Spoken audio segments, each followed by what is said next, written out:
ایک بادشاہ بہت دنوں سے پریشان تھا۔ یوں تو ہر طرف خوشحالی تھی، مگر بادشاہ کی پریشانی کی وجہ اس کی اکلوتی بیٹی تھی۔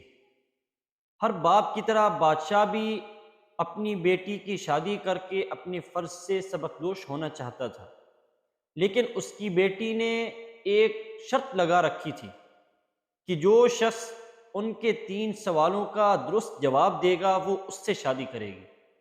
آس پاس کی ریاستوں کے شہزادے آئے مگر سب کے سب ناکام واپس لوٹ گئے۔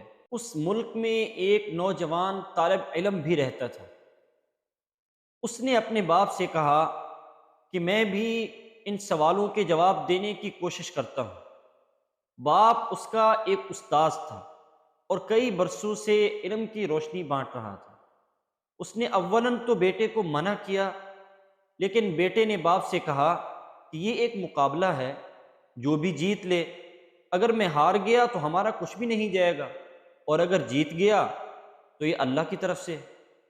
آخر کار باپ نے بیٹے کی ضد کو مان لیا اور اسے جانے کی اجازت دے دی۔ وہ طالب علم محل کی طرف چل پڑا۔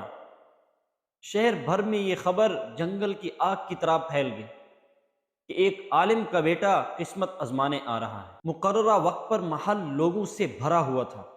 بادشاہ تخت پر بیٹھا تھا، ملکہ عالیہ بھی موجود تھیں، عوام الناس، امیر، وزیر، سب سے دربار بھری ہوئی تھی۔ آخر کار شہزادی نے اپنا پہلا سوال کر ڈالا۔ شہزادی نے اپنی شہادت کی انگلی کو فضا میں بلند کیا۔ اس طالب علم نے تھوڑی دیر توقف کیا اور پھر شہادت والی انگلی کے ساتھ والی انگلی فضا میں بلند کر دی۔ یہ دیکھ کر ملکہ عالیہ بولی، شاباش اے نوجوان، تم پہلا مرحلہ کامیابی سے طے کر چکے ہو۔ دوسرے سوال کے لیے شہزادی اپنی کرسی سے اٹھی اور ہاتھ میں تلوار لے کر فضا میں چلانے لگی۔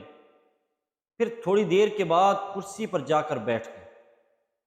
بادشاہ سمیت ہر ایک کی نظر اس طالب علم پر تھی کہ کیا اس کا جواب ہو سکتا ہے۔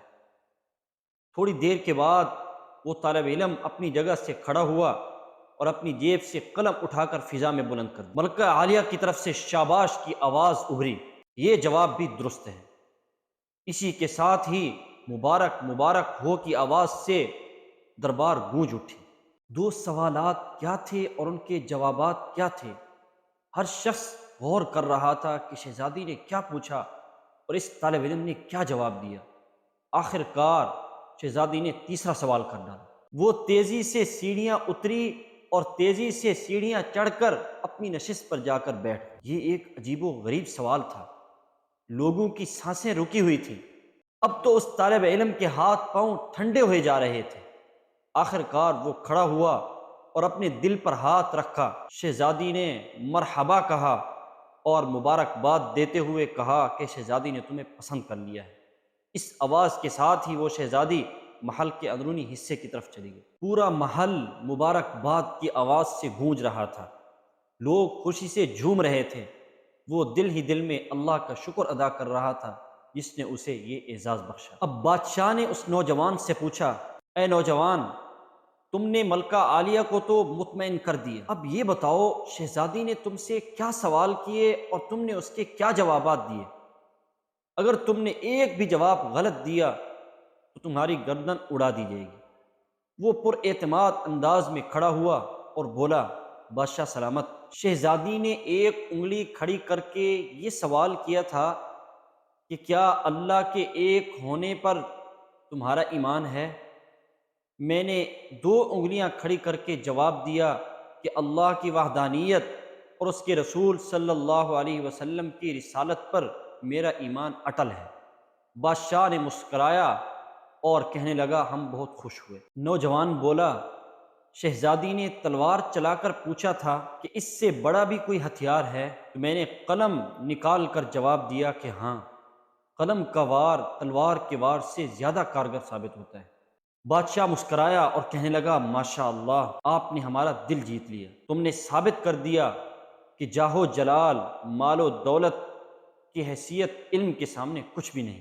لیکن تیسرا جواب؟ نوجوان بولنے لگا، شہزادی دربار کی سیڑھیاں اتری اور پھر چڑھی اور تھک کر کرسی پر بیٹھ گئی۔ اس نے یہ سوال کیا کہ میں اب تھک چکی ہوں، لیکن میرے جسم کی ایک چیز ایسی ہے جو ابھی تک نہیں تھکی۔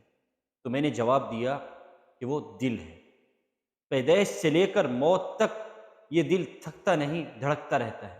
بادشاہ نے اسی وقت نوجوان کو اپنے پاس بلا کر گلے سے لگا لیا اور کہا کہ لوگوں گواہ رہنا، میں نے حقدار کا حق ادا کر دیا ہے۔